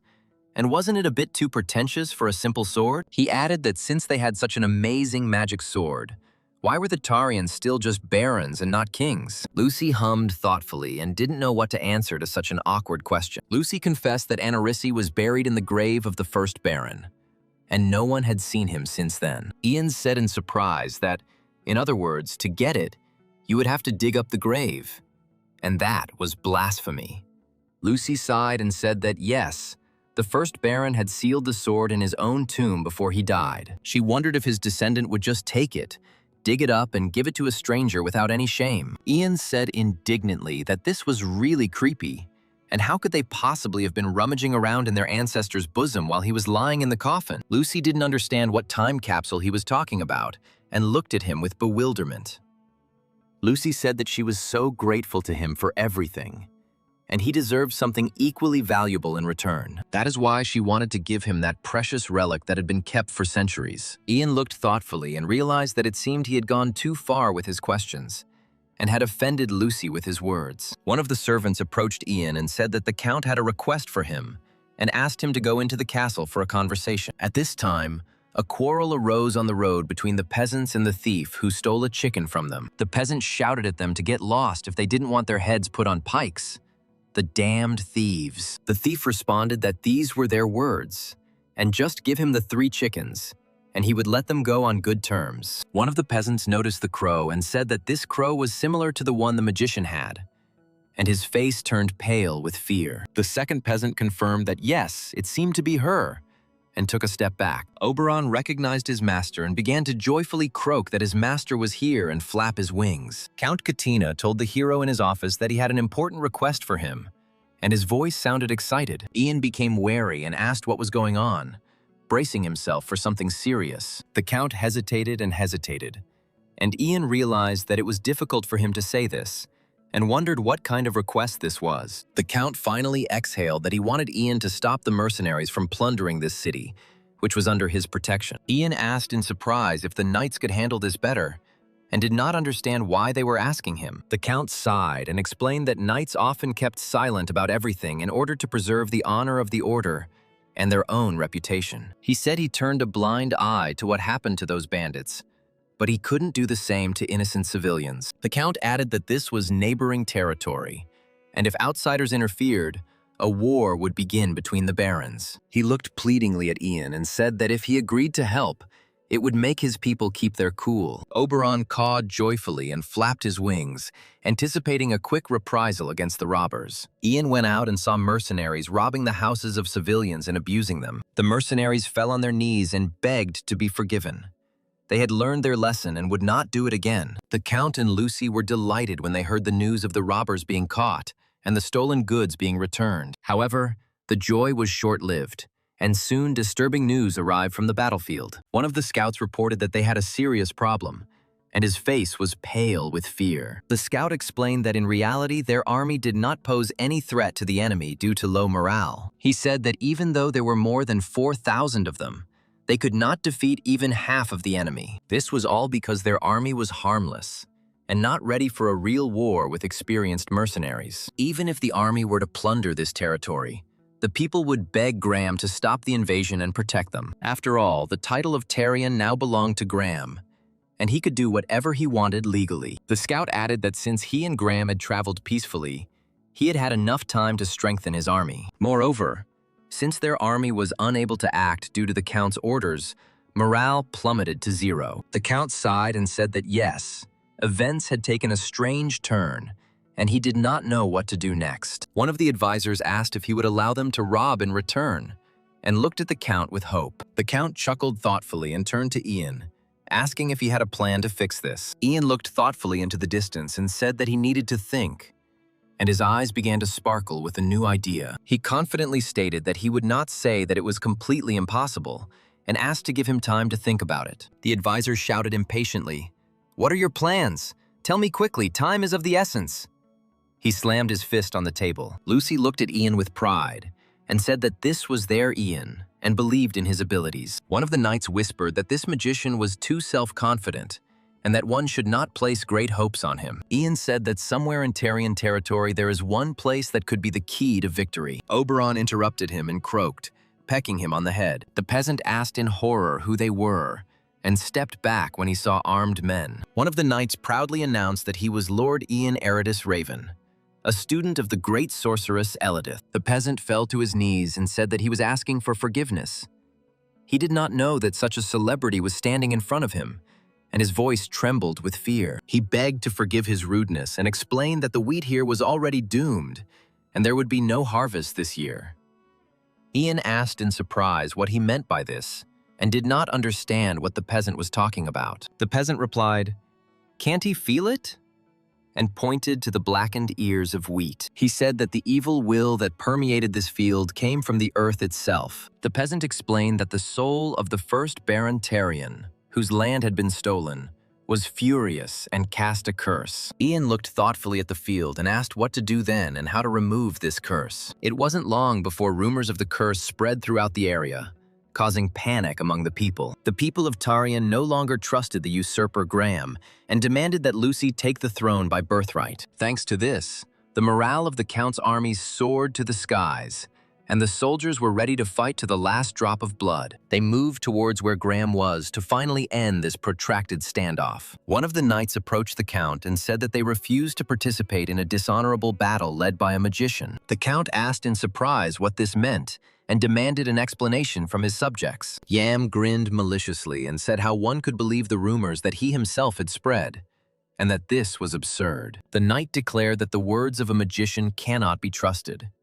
and that is precisely why one must think with one's own head and not trust the first person one meets. Ian realized that since they couldn't tell whether he was lying to them or not, they simply decided to declare everything he said to be a lie. He sighed and thought, well, this is far-fetched, and he threw up his hands in helplessness. Yet the knights were the main force in this war, and without them, the Count could not win. The Count himself knew this. It was written all over his face, and he could not go against his subjects. Without his knights, he could not fight, and in the end, he had no choice but to listen to them. Ian said coldly that if that was the case, there was no point in him staying here, and took his staff. He turned to the Count and said not to bother himself, and was about to leave. Lucy screamed after him and tried to stop him, but he didn't turn around. Lucy caught up with Ian and shouted at him to wait, grabbing his arm to stop him from leaving. She said she was so sorry, her voice shaking with hurt and disappointment in her compatriots. Lucy said that the knights had treated him so rudely for no apparent reason, and she had not expected such ingratitude from them. She added that her uncle was so confused that he could not even utter a word in his defense, and she was ashamed for him. Ian felt strange, but he felt a little better after Lucy apologized so sincerely and from the heart. He replied that no, everything was fine. He was not angry, and his voice sounded calm and peaceful. Several days passed, and the Count's army was preparing for a decisive battle with the usurper Graham. The scout reported that there were about 400 enemies and asked if the captain was lying. Graham looked at him mockingly and said that he was Graham One Edge, and did not have the habit of lying to his soldiers. He turned to Lucy and said how she dared to join the Count, and his voice was full of contempt and malice. Graham added, but it was no use, and she would still be his when he crushed their pathetic army. He boasted that if he could win this battle, it would be his forever, and no one would dare stand in his way. Moreover, on their side is the Black Knight of the East, a legendary warrior who has never known defeat. Graham was confident that victory was in their grasp, and his soldiers cheered in response. The captain of the Count's army looked at the enemy and reported on the number and location of the troops. He said that the enemy army was lined up in battle formation and they were ready to attack. Graham shouted that he didn't care if there were 400 or 4,000 of them. He would cut down anyone who dared to raise a sword against him. They realized that the numerical superiority was enormous, and at this rate, they would definitely win. The Count looked at the battlefield and asked who this knight was, and said that he was incredibly strong. They told him that this Black Knight was from the Eastern Empire, and his armor could not be confused with any other. The Count said in surprise that this place was famous for its long winters, and asked what the fourth knight was doing here. Ian, who had been watching the battle from afar, let out a surprised exclamation and realized that the situation was getting tense. He said something was wrong, and this knight was incredibly fast and just mowed down their army like grass. Ian saw that the army was retreating, and realized that if this continued, the Earl would be in serious trouble. He wondered what would happen if their center was broken through and the enemy came out to the rear. He said that if the center retreated, the Black Knight would not chase the fugitives, but would go straight to the Count. The Count called his soldiers worthless fools and ordered Sir Decade to go to the front and slay this Black Knight. The advisor begged him to calm down and not send his best warrior to certain death. He screamed in rage and could not believe that his order was being challenged. He asked why Sir Decade and what he had done to deserve such an unenviable fate. Ian remembered that this knight was the only one who treated him like a human being, and he did not want him to die. He said that such a noble knight should not die at the hands of some mercenary. Ian realized that if he went out onto the field now, he would not return alive, and his heart sank with pain. He pleaded with them to wait. There had to be another way to stop this armored monster. Sir Decade put on his helmet, preparing for the final battle. The advisor shouted what he was going to do and tried to stop him, but the knight had already galloped away. Ian shouted that going out there now would be suicide, and it would be better to take the Count and retreat to the castle. Sir Decade replied that he had entered into the service of his lordship and must follow his knightly oath to the end. Ian said he already knew this, but for a modern person, it was just a senseless death. He said that this was not protection. It was simply an exchange of one life for another, and ordered to look at the dead soldiers. Ian saw that Sir Decade knew and understood perfectly well what was happening, and yet he still walked to certain death. He wondered if this world always had to sacrifice noble people like him. The soldiers shouted Sir Decade's name and tried to stop him, but he did not listen. One of the officers reported that it was the knight who guarded the center, and to their shame, they were defeated. He said that every second counted, so he retreated along with his lordship. Another officer said indignantly, "What a shameless person," and abandoned his post, saving his skin. One of the counselors turned to Ian and said that he too must accompany his lordship and Baron Tarion to the castle. Ian replied that he would stay here and buy them time so that they could retreat in peace. He commanded everyone to follow him and rushed forward to the very center of the battle. Ian wondered to himself if he could just let Sir Decade go to his death and do nothing. He reflected that a man who followed the knightly code to the very end, even among all these scum, deserved respect. Ian wondered if it was fair that he alone should die in a war started by fools. Lucy screamed at him and tried to stop him, but he didn't listen. He said that he wanted to get out of here alive and hoped that they would see each other again in this world.